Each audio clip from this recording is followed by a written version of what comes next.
Today, so Leon and I are coming to you live from Investing Education Academy. Um, for those of you all who know us well, you may know that we took last week off, really to respect the loss of a very dear friend, Shaniqua Jones, and so we decided in her honor to just have a moment of silence as it relates to Investing Education Academy. With that being said, we're trying to get back into the swing of things, so we are here for you this week. And we're going to be talking about the Federal Reserve's interest rate decision. And for all of you all who sent, texts and messages, where are you all? We appreciate it.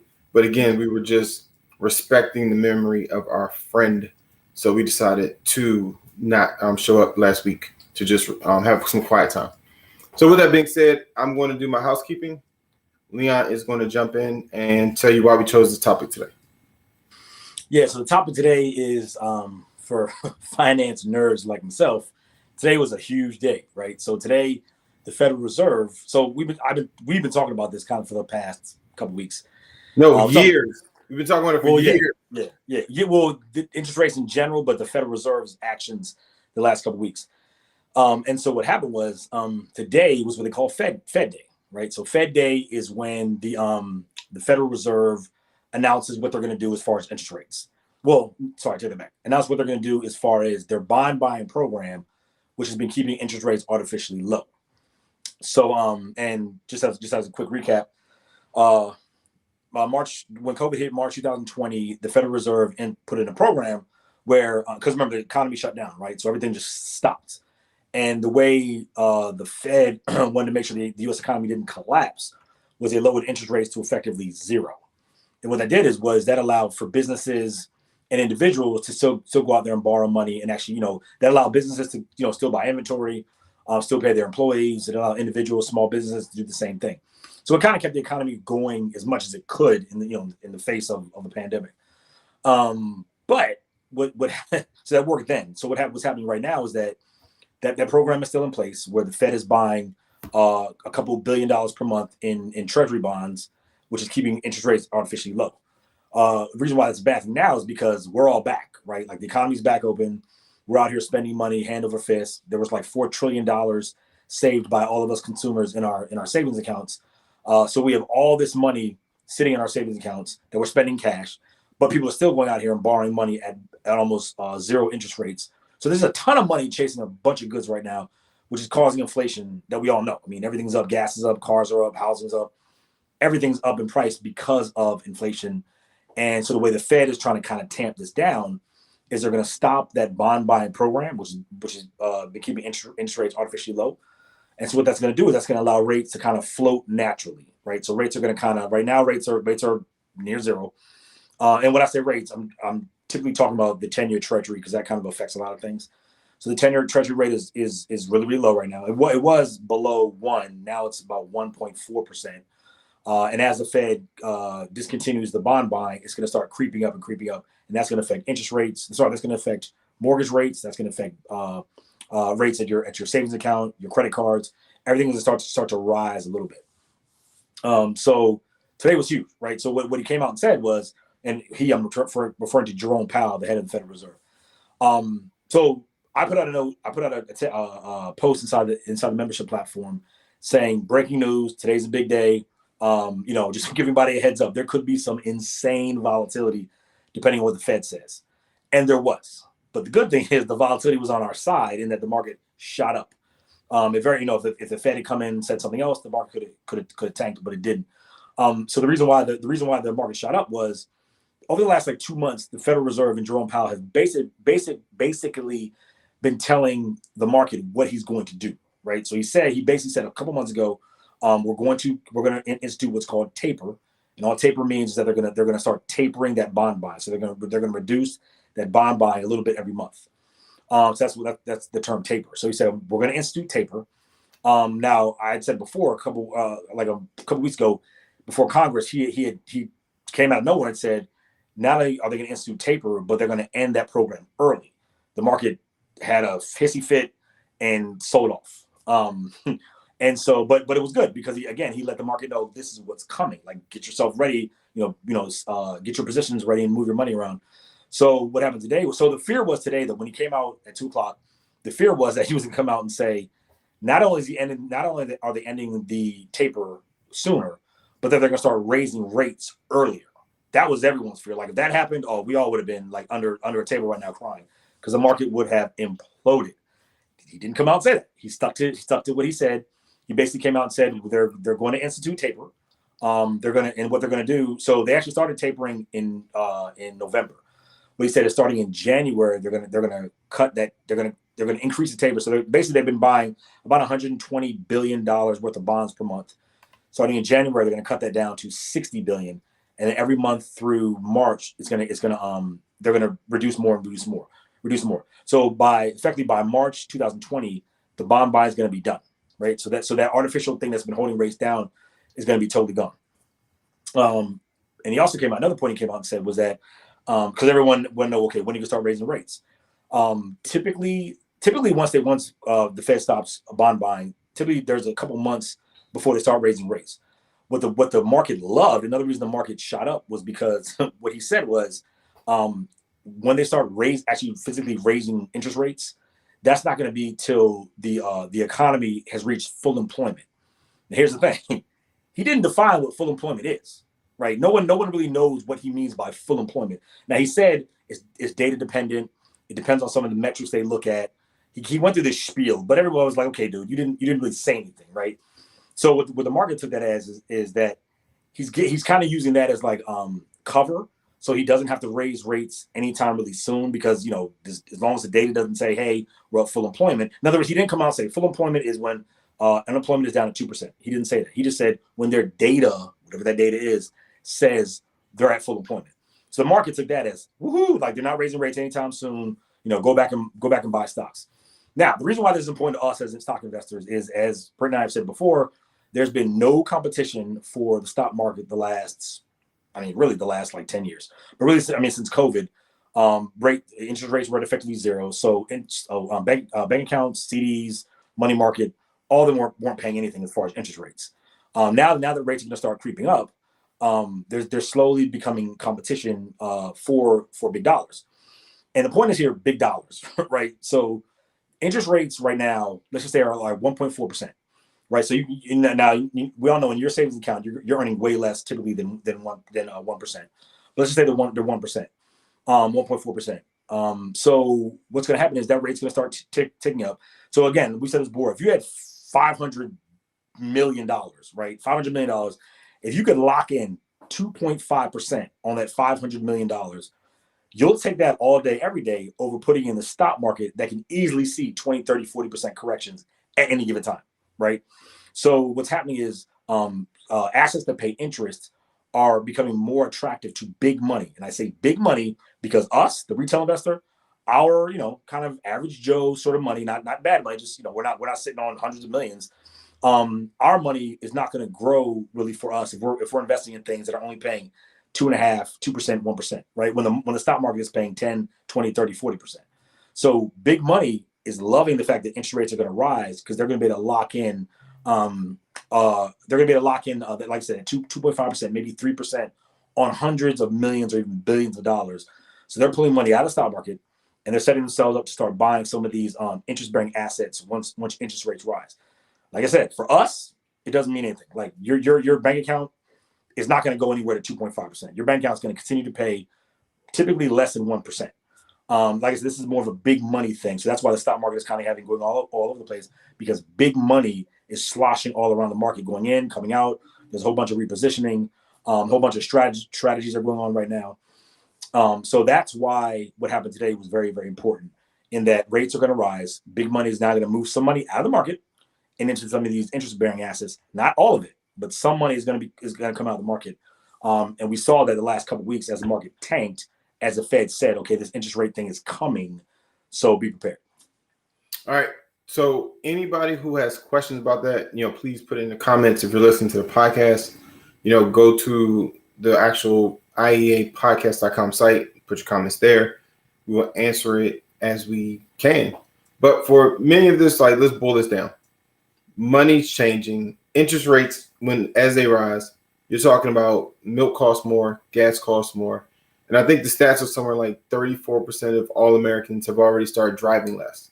It's 52% of all Americans have started buying their groceries in a more cost-efficient manner.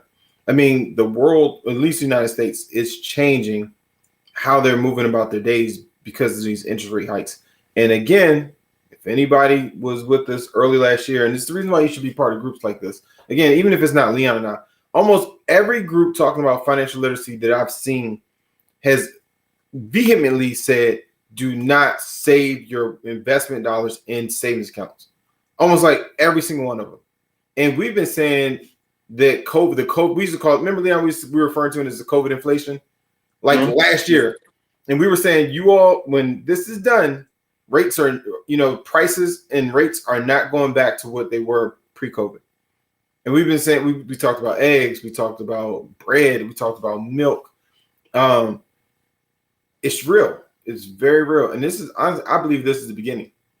Because you multiply this times the people who just can't change their mindset to understand that they have to make money faster, and they're still saving money in a vault in their house, or they have a shoebox somewhere, or they have all of their money in their 401k in their savings account.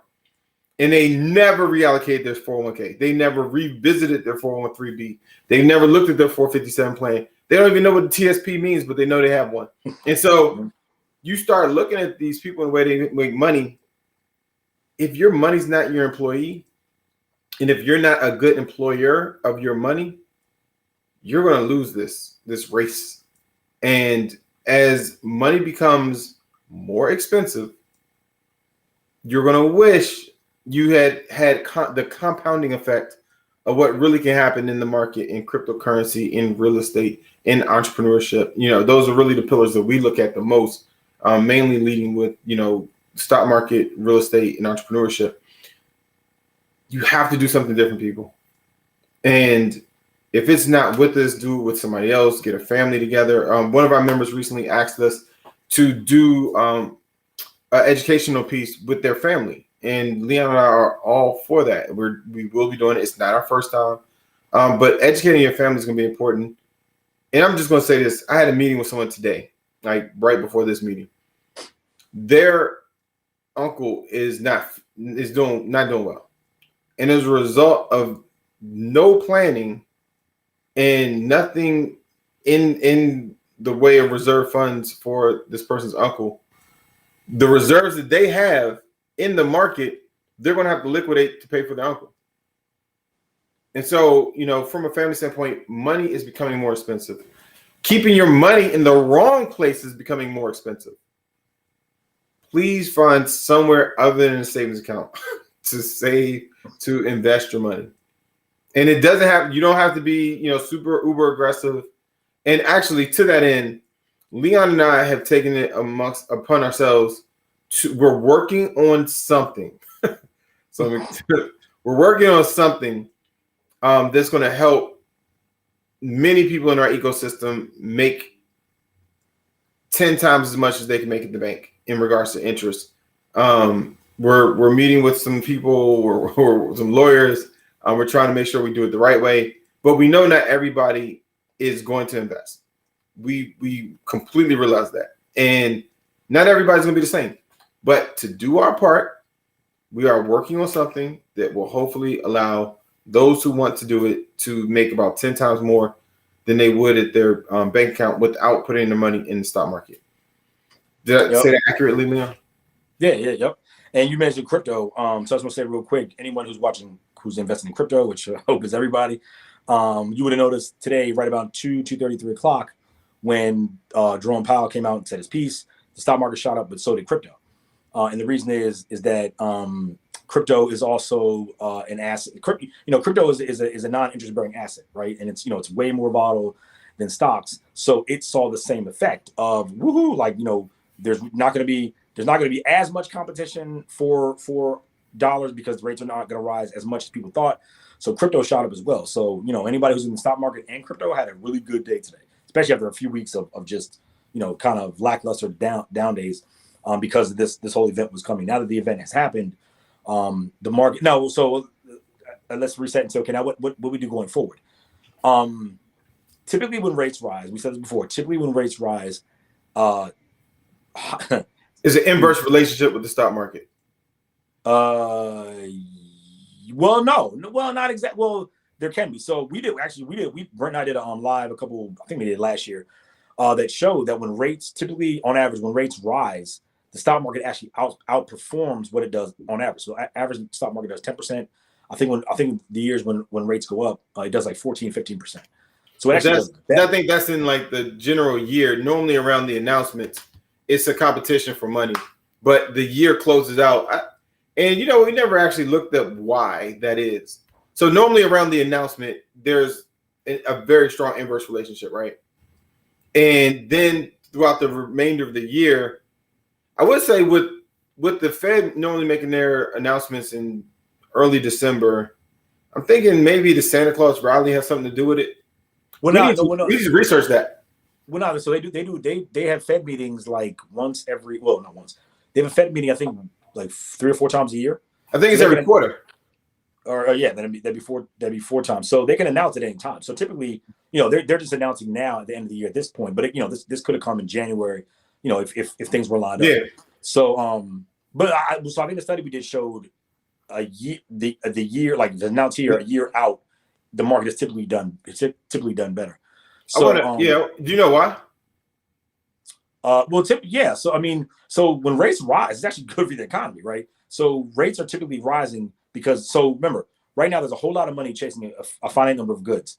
Rates are rising now because there's too much money in the economy. There's too much demand out here. People are out here spending like they've lost their mind, right? I mean, we were all locked up for a year and a half, so everyone's out here going gangbuster. So rates typically rise when the economy is doing really well because you want to raise rates to make money more expensive, which people then pull back from borrowing, which then lowers inflation. So rates rising typically is a good thing, and this is the exact reason rates are rising now. Inflation is running rampant because there's so much demand in the economy. So it's actually a good thing. Rates rising is a good thing. It can be a little painful when it first happens because of the announcement, everyone's freaking out. But typically, on average, rates rising is good for the economy, and it's really good for the stock market. But getting back to like individual investing, or individual stocks, typically when rates rise, very, very risky stocks, typically they're tech stocks that don't have any earnings, do very, very poorly. And we've seen it, right? So leading up, because remember, this move by Jerome Powell was telegraphed months out. So a lot of us I was in quite a few myself, either some SPACs or some recent IPOs or some tech stocks that just don't have any profits. Yeah, SPACs got demolished. Yeah, oh yeah, totally smacked. But a lot of those stocks are down big the last let's say month and a half, 2 months. Hold on, Leon, real quick. I gotta do to myself what I normally do to you. For anybody who doesn't know what a SPAC is, it's a special purpose acquisition company. Special purpose acquisition company. So what they are is essentially shell companies. People send money to these shell companies with no understanding of what they might buy or might not buy. Sometimes they know, but it's not guaranteed. So they send money to an organization, a business, with the thought that it is going to go out and acquire a company that hasn't IPO'd yet. And what happens is it's kind of like a swap at that point. They pull their ticker and then replace it with the company's ticker symbol, which is how you can buy it on the stock market. But for that company, they bypass the process they normally go through to IPO. So it's more to it than that. But just for those of you all who are listening to us, like, what's that? That's what it is. Yeah, SPAC, SPAC. Yeah, that's what Brent just described. And it's essentially a easier way for companies to go public. And the issue, a lot of people have issue with SPACs is because they don't have to report as much of their financials as a typical IPO does. So they're a lot more risky. So going back to what I was saying, companies like SPACs, like recent IPOs, companies that just don't have profits, they're typically going to do worse in a rising rate environment because, again, that hedge fund with $500 billion or whatever, they'd rather put their money in. They can lock in 2.5% for however many years versus buying a company that has no earnings. Profit, I mean, has no earnings. Revenue looks good, but they're not there's no profits in the foreseeable future for a lot of these recent IPOs and tech companies. So as rates rise, big money chases more guaranteed money, that 2.5, 3% they can get like in a treasury bond versus buying a SPAC. So all that said, just know that if you're in any really speculative tech stocks, you've already felt the pain. I know you have, because I have. So you've already felt the pain, but the reason that's happening is again because rates are rising. So there's competition now for big money. Big money is now going after the more guaranteed return, which is going to be higher interest rates on things like treasury bonds.